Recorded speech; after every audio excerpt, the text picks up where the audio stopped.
Build on basically what Lee's been doing with you.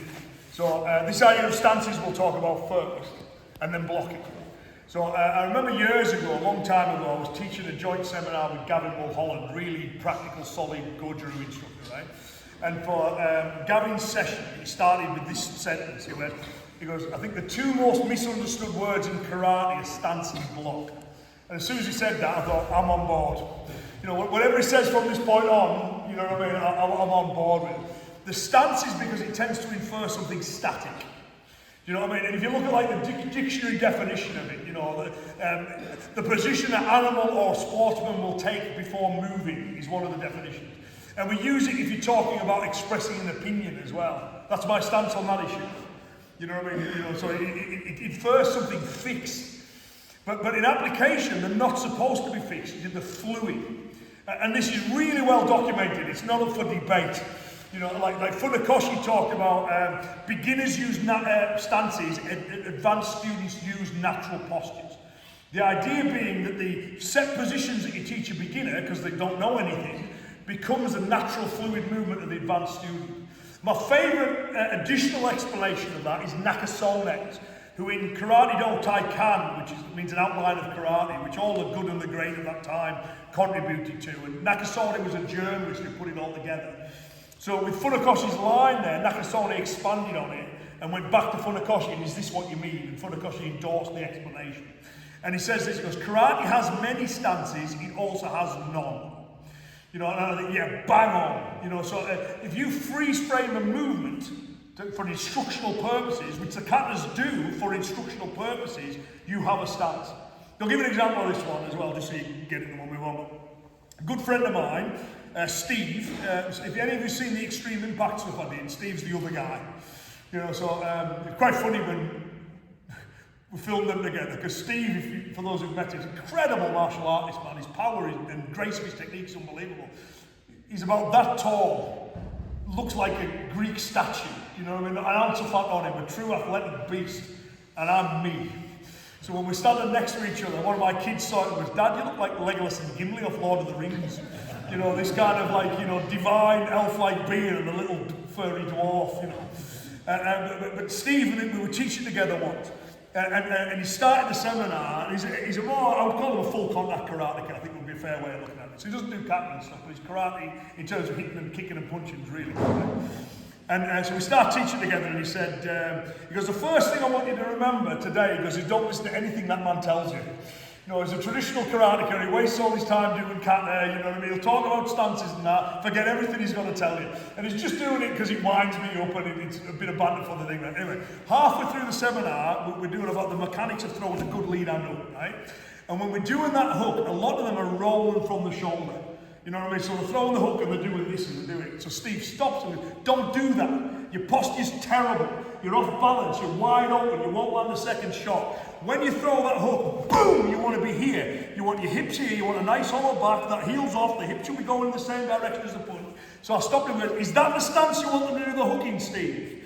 To which he replies, it's not a stance. It is a stance. It's reverse cat stance.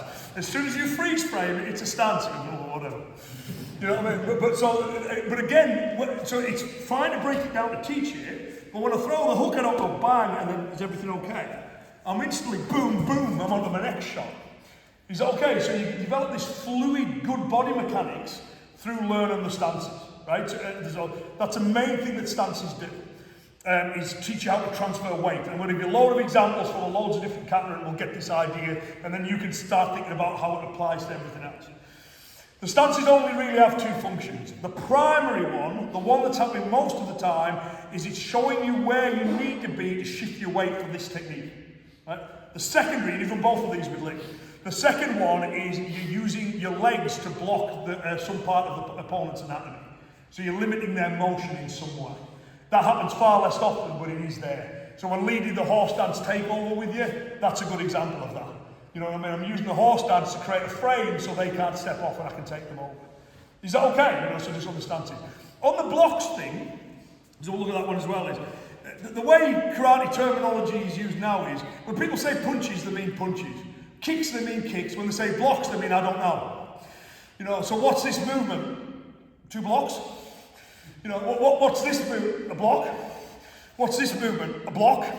You know what I mean? Throws, arm pops and strangles. But because they don't recognise it as such, because karate has become much more limited in its scope, they just default to block. Is that okay? You know, it's a block, it's a block, it's a block, it's a block, it's a block. And as Lee alluded to, the terminology we now use, right, we need to understand this, is a recent overlay to the older art. Right? So when they were training in Okinawa, they didn't have a common terminology. Different instructors would have different names for different things. If you've got one master and two students in a backyard, you don't need to agree on everything. You can do that one. No, not the other one, the one where you put your foot there. Yeah, do that thing. If you're in a Japanese university with 70 students, you need a common terminology. So when that Budo version of karate was developing and they marched up and down the halls in lines, they need words for stuff. So this terminology appears, but it's the terminology of the non-combative Budo version of karate. Karate is a form of exercise and getting people essentially ready for military service. So when you're looking at the bunkai, when it comes to the names, you can largely just forget them. You know, like Mabuni said this, he said that the katas always had names, but the techniques never did. And if you think about it, this is rather foolish. So he gives examples of names that they kind of start to use, agiyuki, sotoki, shituki. All of that is the karate of the 1930s and 40s. It's not the karate of your kata. Is that okay? You know, they'll use their own personal names. There's still some of them that exist. Some of them are really cool. Like Itaman, in his book, doesn't use the modern terminology. So for Maeda, front kick, he calls it rooster kick. You think of like how a rooster walks. It's a way better name.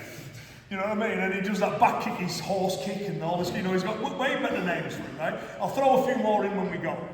So I just want to start with, when Lee was there, he was doing the cat stance and the front stance and kind of shuffling forwards for you from there. So just to get this a basic idea about the stances being transitory positions. Is that okay? So in Funakoshi's first book, right, written in the 1920s, he lists a series of foot techniques, which include kicking and footwork. Cat stance is listed as footwork, not a stance. Is that okay? So I want to show the example Funakoshi gives, super simple, get you going, and then we can look at other uses of that stance and all the other ones as well. You're on. It's slightly younger than you, Paul. It's longer before it breaks. Which is the bad arm again. And it was nothing to do with me, by the way. Well, sorry. I only want you to jab it. This is how Funakoshi. So let's just imagine we're here. I'm not going to move, so do it lightly. He throws a front punch towards my face. Boom. Right? So one of the ways I can defend that is he throws a shot that comes over there. Right? I can just slip out of range and block it. Cat stance. And then what Funakoshi recommends, having done that, is you go whoop, right back into a front stance. Is that okay? So the stance, in reality, I'm not going to go. In reality, I'm going to go. Does that make sense? So it'll be whoop, and it's straight back into that shot. Is that okay? So that stance is both there and not there. Is that alright? So I want you to do that. Ride it, parry it, keep hold of it, boom, as you move back into a Zen cut. So your weight's transferring back on the defensive, forwards on the offense. What I also want to have a little go at is you do the same thing with the bang. Is that okay? So you take your weight back as you do it, you think, well, I'm not going to move in from here, boom, he's set up for that one. Is that okay? So the mind again goes, I can hit him with this one. And if I want him to be really clever, I can give him both. Not that you need to. Is that alright? So is everyone okay with the idea that that backward shift, by all means freeze frame it when you do it a few times, but the way it should work is move. Is okay? And then I wouldn't hit this stance, I'd immediately be moving on to the next position. The stances are there but not there. Is that okay? So the kata maps them out very cleanly. Hit this position. Right? But in application, you would hit it and immediately move past it. You know, the kata is a map, it's not the terrain. Is that okay? So it clearly marks things out for you. Is everyone okay to give that a go? I think that will take you all of 30 seconds and then we can start eye gouging.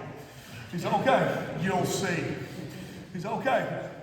Simple and easy, right? So whenever you look at any stance in any kata at all, it's freeze framing to show you this is how your weight needs to shift on this movement.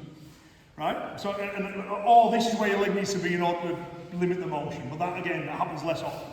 Is everyone alright with that? The analogy that was given to me for this, which I really like, a friend of mine in the US, a really good karate instructor, and he's an animator by trade.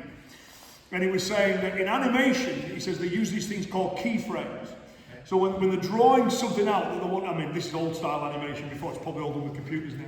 And he gave me the example of Fred Flintstone banging on the door for Wilma, which I get is a dated reference, because I've taught seminars recently where people have gone, who's Fred Flintstone? It makes me feel old. Right? But he was using the example that, like when Fred Flintstone does it, if you don't know, ask your dad. When the hand comes back and then the hand comes forward, he says, so what the animator would draw, the key animator, the highly paid one, he'd draw Fred's hand here and he'd draw Fred's hand here. He said, okay, and then the less skilled animators, the ones who are earning half as much, draw the other ones in. He said, okay, so he says what Kata does is it records the key frames. You need to hit this position and this position. He said, okay. And I've used the analogy before, but if you were to teach a beginner, drop your weight forwards and down. And it's at the beginning. And if I tell you anyone in this room, you'll just do it. Right? But you tell a beginner, drop your weight forwards and down, and they'll go, what do you mean? And you go, I'll tell you what, step forwards. Is that it? No. But bend your leg more. Is that okay? No, your stances, look, keep your feet parallel. Is that better? No, look, straighten your back leg off, push it. Look, I tell you what, see this shape here? Move into that shape. Right? So the beginner then goes, is that it? Right? And the magic is happening as I'm moving into that position. When I hit it, the technique's over. Is that okay? But because of the way karate is often taught, one instructor in very large groups, you shout your command out, everybody moves, and you can only see one or two move at once. So what's a good indication that everyone's moved okay? I'll check where they ended up. Is that okay? Now, for all you know, they could have done this. And they've ended up in the right position, but done it completely wrong. But the end position is as good an illustration as any. And then what happens is, it flips. People start putting the emphasis on the stance instead of the movement into the stance. Is that everyone okay with that idea? So we're just going to do a little bit of unsu, right? So because it's a good illustration of it. So we've got the cat stance there, where we're shifting back. Mabuni in his writing says cat stance represents a fast shift of weight. You know, so you quickly move one weight onto one leg over the other. So we know what that is. So in unsu, when you do it, you've got a cat stance as well. So you might think, well, that's a fast shift of weight. But there's a nuance to it. There's a logic to the nuance, but you can't just go all cat stances are shifts of weight. So for those who don't know the kata, it goes like that and this. The way the foot leg moves, it moves on an arc. Is that okay? And you've got your hands in this position here, then this one shoots down and then comes back up again. Right? You know, it's kind of like cowboys with the guns. And there's all kinds of terrible applications for that. My favourite one is I'm stabbing him in the heart through the rib cage in order to affect his heartbeat. I've got skin on my rib cages and there's muscles between it. You can't go through the bones. You know, where's he gone? There he is. Do you know what we're doing now? No, you're going to love this. So the opening part of the kata just does that. So all that's saying is, he's swinging shots in it, you're coming around to crash in. He's like, okay, I've got my hands hooked over the top a little bit to find out where he is. Very common for katas to start with that kind of cover. Bring the arms up, right? They then push out. All I'm doing when I'm pushing them out from there is I'm just finding out where his head is. Do you mind switching the legs over because I want to throw it towards him? It doesn't matter, I'm just going through the leg. This is where we're from. Once I've pushed it out, I'm going to put these fingers on the back of his jaw. Right? My thumbs into his eyes. No such thing as a controlled eye gouge. So when you're training this, I want you to put your thumbs on his forehead. Is that okay for safety? So in the hand position, if I do it to myself, it would look like that. And then everyone obsesses about that finger, that's the only finger doing nothing. He's okay, his jaws are only so big, so they're grabbing the back of the jaw. That one's gouging into the eye, that one's got nothing to do, there's nowhere for it to go, so it just hangs straight. And that hand position ends up looking like that. Right? What I then do is, having tilted his head backwards with the eye gouge, I put my leg behind his leg. Is that okay? There's your little kind of circular stepping motion. Once I'm there, if I gouge this eye, I'm kind of spinning him that way. It's not what I want to do. I want to push him at 90 degrees to the line of his feet, that way, because that's where he's unstable, right? So my right hand here, thumb goes into his eye, and then comes back up again. It's okay, it's a kind of oso tagari that will make judo guys cry. It's so unbelievably unsophisticated, but it's easy.